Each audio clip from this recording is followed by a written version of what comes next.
In 1940, 15,000 Polish officers were executed by the Soviet secret police. The series of massacres came to be known under the collective heading of Katyn. Having killed the men, the police then deported their families to Siberia. The wives and children were unable to bury or mourn their loved ones because the Soviets didn't admit to the crime for 50 years, and the bodies, hidden in secret mass graves, weren't found until the early 1990s. But a short while ago, some of the surviving family members finally got the chance to see the place where some of the men died. Olenka Frankiel traveled with the 220 Katyn family survivors on a deeply emotional journey from Poland to Kharkov in the Ukraine. Jan Adamczyk, Tadeusz Gąsiorowski, Emil Klausner. A roll call of the forgotten dead. 15,000 men, Polish army officers, shot in the head. Stanisław Kiełb. Their murder ignored for half a century, while East and West conspired to wipe them from public memory. Karol Rudnicki, Franciszek Polniaszek, Stanisław. These their survivors, preparing to give them the funeral they never had. To do so, they must travel east, back to a land of their nightmares. The Polish army who'll take them there tries to calm their fears. Także nie ma się czego obawiać, proszę Państwa. Na pewno ja różnie myślałem, jak nazwać ten pociąg, jak nazwać, bo to musi być nazwa jakaś i proszę Państwa, wymyśliłem taką nazwę. Jest to bezpieczny pociąg. Tak nazywamy go. The Poles have waited half a century for this. For me, going with them, it's a chance to tell their incredible story, suppressed for so long. Any mention of the Katyn massacre was forbidden in communist Poland. The young were taught nothing of how these Polish prisoners of war died, and in Britain there was an official wall of silence. Brothers Janusz and Wacek Gąsiorowski, who've come from London, and Wesley Adamczyk and his son George from Chicago, will share a cabin for the next 5 days.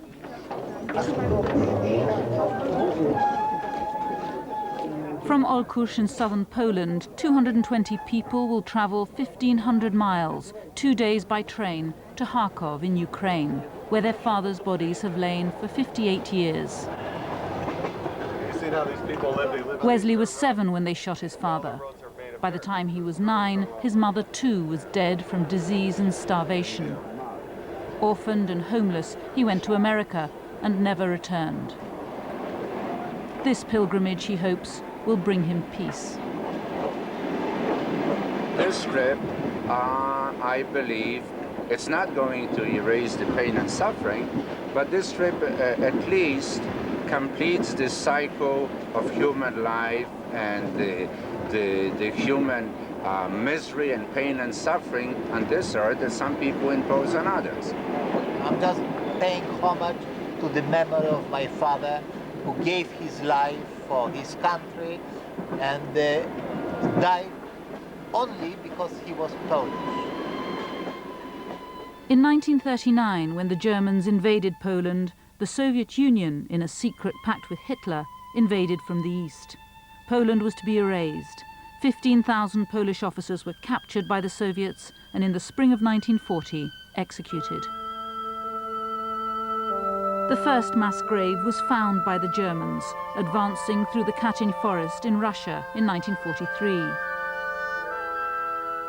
They uncovered 4,000 corpses, hands tied, shot in the back of the head. But by then the Soviets were British allies, so the Nazis were blamed. The big lie was born, and nothing was said about 11,000 Polish officers who are still missing.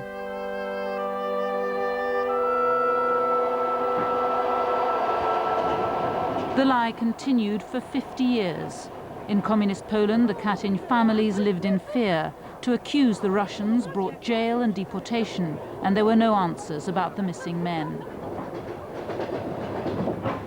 We all speculated that they were murdered just like the others officers, but where and how. And every living person wants to know what happened to their ancestry, especially to your own father or mother. It wasn't until 1990 that the truth began to come out. Communism was over, the Russians admitted their crime, and the trail led to Kharkov in eastern Ukraine. For the first time, a Polish exhumation team was allowed in to search for missing bodies. Today on the train, its leader, Professor Andrzej Kola, goes from wagon to wagon explaining what they found. W tych wszystkich, na całym cmentarzu naliczyliśmy ponad 6 000 zwłok, w tym polskich 4300 w polskich grobach. 4300. The rest were Russians and Ukrainians, also victims of the Soviet secret police. This is the pilgrim's destination, the forest near Kharkov, which hid its terrible secret until only a few years ago. Thousands more bodies, the cream of that pre-war generation. Doctors, lawyers, sportsmen, actors, artists, writers, all called up to fight the Germans and shot in the back of the head by the Soviets. The men's last postcard sent from prison had a terrible double edge. The addresses led the secret police straight to their families. Less than 2 months later, after my father posting this card, we were also on our way to Kazakhstan, where we spent 2.5 years. And so it was for many on this train, for whom this isn't the first train ride east. 58 years ago, they were forced into cattle trucks to Siberia and Kazakhstan. There were many who died on the way, others who never returned. Dorota Leviner was a teenager when she was deported. Today, like all of us after a night on the train, she's finding the conditions a little cramped. And the train is shaking all the time. You had to use the skill to get your balance right. But it's better than 50 years ago. There's a toilet. Of course it's better. 50 years ago it was a hole in the center of the floor, and between 30 people you had to do everything. I can't really remember washing my teeth. Today, on this safe train, courtesy of the Polish government, the army hands out rations. But as we plough deeper east, the talk is of last time, when it was the Soviet army, and at gunpoint. How they were transported without food or light for 27 days to a hostile wilderness as part of Stalin's final solution for Poland. We were deported from Poland in 1940 with about 2 million people, Polish people, to the depths of Russia for the purpose of Poland being annihilated forever and ever. They removed you from your roots, from your own country. They dispossessed you. They humiliated you. They wanted to biologically to finish off you completely, right? They murdered your father, like they murdered our father. This wasn't just to displace a person. The idea was to murder as many of them as possible in prison camps, by execution, starve them to death, so they die off without even wasting a bullet on it. En route, uncanny echoes of the past. Back in 1940, as their train crawled towards Siberia, starving Ukrainians begged them for food. And then this, an example of the kind of unpredictable, inexplicable violence that has haunted them since childhood. This is going to break it. Get off. Forbidden. Forbidden, is it? Oh, okay. If someone gave me a free ticket, I wouldn't come to this country. No. Why not? Never. Because this country symbolizes to me, it symbolizes everything evil on this earth.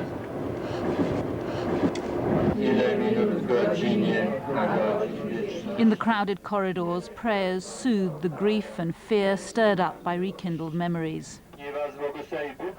Theirs is a story I know well. My mother was one of those deported to Siberia.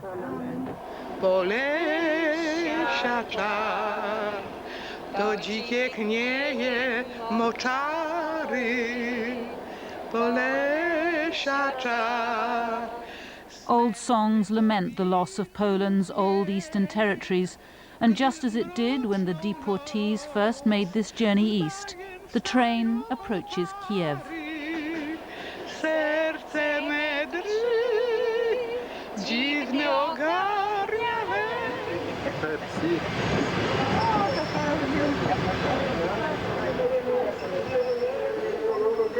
Here, after 36 hours cooped up on the train, a chance to stretch our legs and look around. George tries to lure his father to the station bar for a beer. Come on, let's go to Kiev. Let's go to the train station. We're going to invade.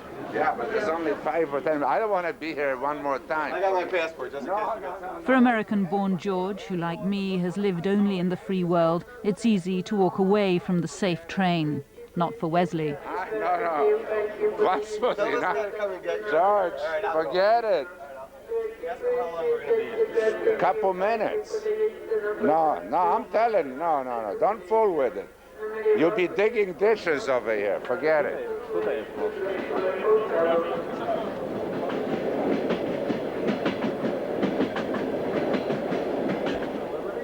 One more night on the train before the day they've waited for since childhood.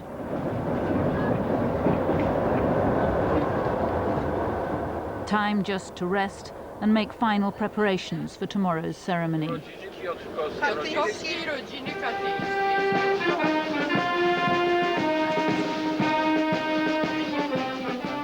Ukrainian guards keep the locals at bay as the Poles file through Kharkov's monumental station and onto buses to the burial ground.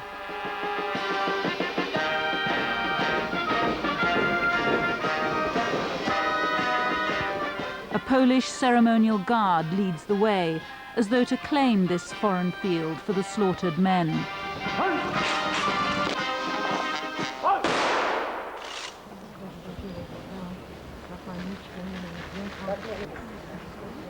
No one knows exactly where among the 15 mass graves their fathers lie.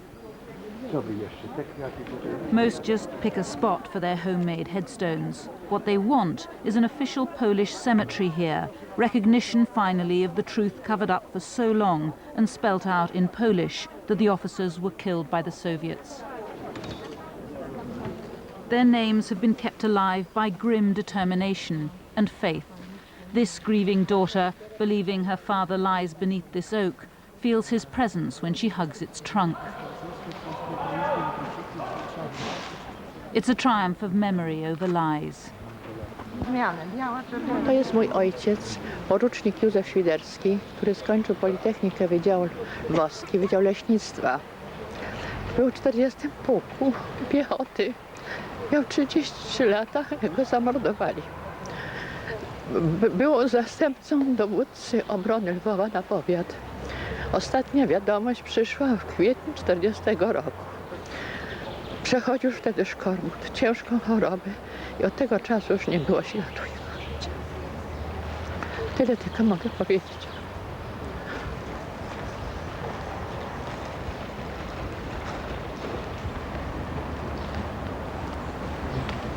Dziękuję.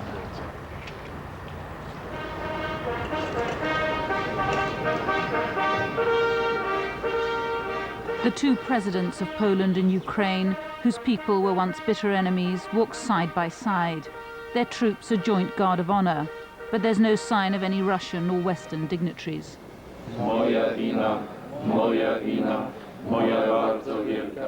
At last, the long-awaited funeral rites.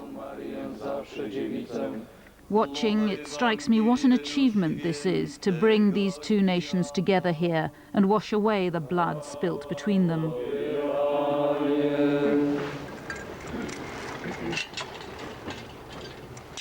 Forgiveness can't be easy.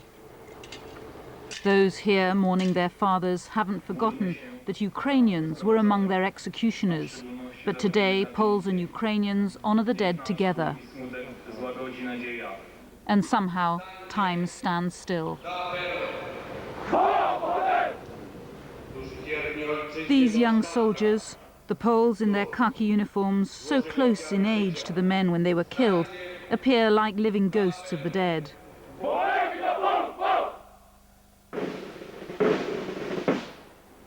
Albo! Halt! Albo! Halt! 6,000 souls finally laid to rest.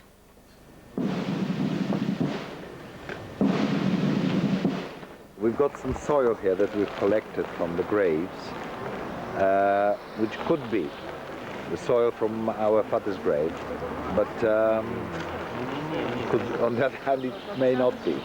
But it's a symbolic thing. But if you think that this whole place is a huge grave, then it is. Even the not only the actual soil, but the trees which have arisen from the bodies of the people. They're so big and tall, like the people who are sort of buried underneath them.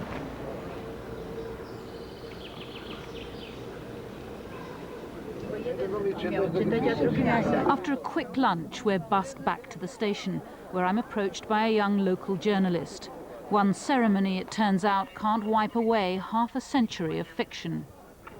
Who is buried there? Who are the people in the graves? Yes. Who are they? It's officer of Poland. Polish officers? Polish officers. Who killed them? Hitler. Hitler killed them? I think yes, Hitler.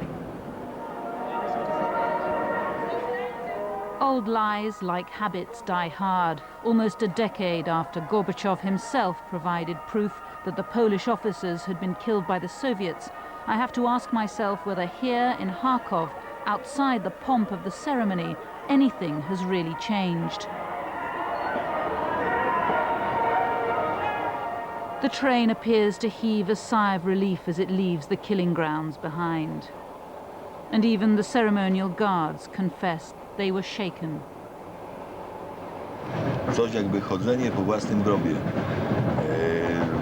Tamto miejsce, świadomość, że oficerowie w takiej liczbie tam zostali zamordowani.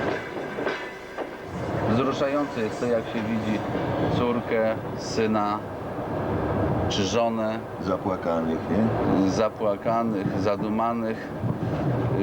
W sumie też i szczęśliwych, że wreszcie mają możliwość być w tym miejscu, gdzie ich najbliżsi spoczywają, gdzie takiej możliwości przez ponad 50 lat nie mieli. Those years are over, and yet the lie lives on, not just in Kharkov. As the train ploughs home, the talk is of Britain and of betrayal, how Britain always knew this was a Soviet crime, but has yet to come clean. Katyn was sort of a sore point with the government of Britain. To my knowledge, they have never publicly acknowledged the fact that this crime was committed by the Soviet government. To this day, various British governments were trying to do their utmost to keep it, in the background and not to allow this information to emerge. There's one last unexpected stop as the train passes through old Polish lands given away to Stalin at the end of World War II. A Ukrainian army delegation has stopped the train to greet its passengers with the gift of bread and salt, a traditional symbol of hospitality. It's an enchanting surprise for everyone, and for the first time I feel their bitterness melt away. For Wesley, the fear he brought with him has gone, and something about this town, once a part of Poland, strikes him as oddly familiar. Lo and behold, I ask a guy who can read Russian. He says it's Lutsk, which is my hometown, which I left at age 7 in 1940. To have come through it 58 years later without realizing that this was the town, because the Russian names are in Cyrillic, was an experience so unique that it's almost like someone in heaven is directing traffic, putting the puzzle together. It showed that people can become friends and perhaps, if not forget, forgive what happened before. The safe train's journey's coming to an end. The passions have stilled, and I feel I've witnessed a closing chapter in the lives of this extraordinary generation. Not everything has been resolved, but the men have been laid to rest, their ghosts set free, and their children at least can move on.